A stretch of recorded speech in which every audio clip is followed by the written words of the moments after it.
experiencing things that the human brain is designed to run away from.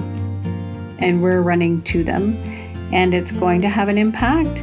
I remember just like breaking down crying and him saying, you need to talk to someone outside of this. So he set me up with a psychiatrist.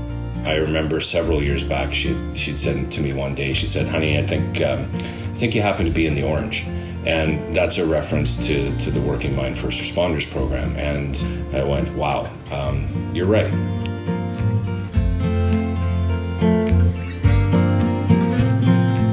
So I make sure that I call my family every day. I call my mom, my dad, and my Nana, actually.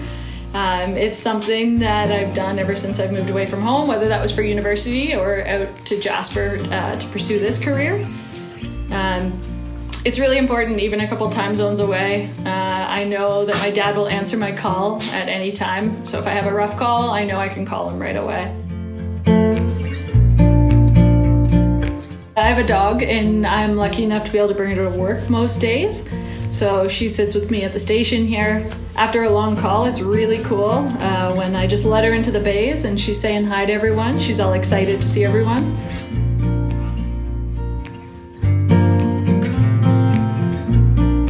I think it was her 12th birthday, and it's in the summer, so we were all outside with extended family and opening presents, and our pager went off, and it was for cardiac arrest. And so my husband and I dropped everything and left. And as we're leaving, I hear, one of our parents say, well, you can't leave, she's opening presents. And at 12 years old, she looks at them and says, well, yeah, they have to. Like, it's a cardiac arrest. My presents aren't important.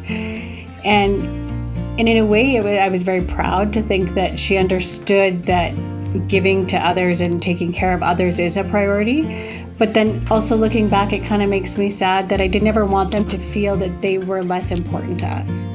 You know, having those conversations at the dinner table, not making it like it's this huge taboo thing to talk about.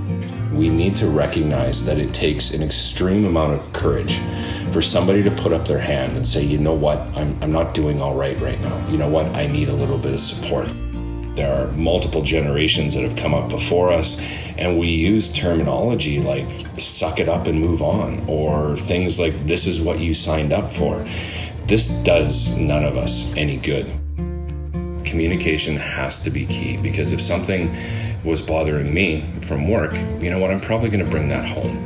And I would be an entirely different person that they would expect. Maybe I would be a little more withdrawn or isolate myself. Maybe I'd be a little more short with the language that I use, or I'd just be flat out angry. And I was expressing things that came as a result of the things that I experienced in my job.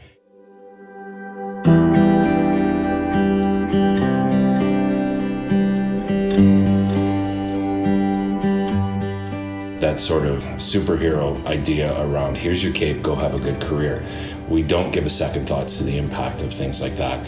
And when we do, when we realize that we're all ordinary individuals, when we started into our careers doing extraordinary things, day in and day out for weeks and months and years, there's a really high risk and a really good potential of having impacts on your mental health.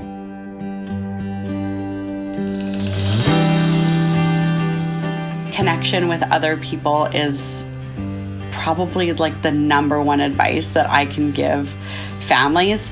It's a unique lifestyle that not a lot of people understand unless you're in it.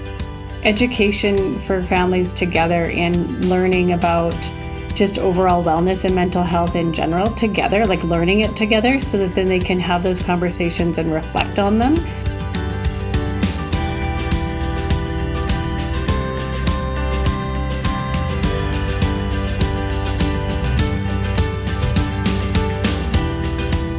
There's a tremendous amount of resources out there, but sometimes it's that stigma of mental health that make us think that there are no resources available to us, when in fact it's quite the opposite. Very optimistic about the future of first responders and the approach to mental health and wellness, but there's definitely still a long ways to go.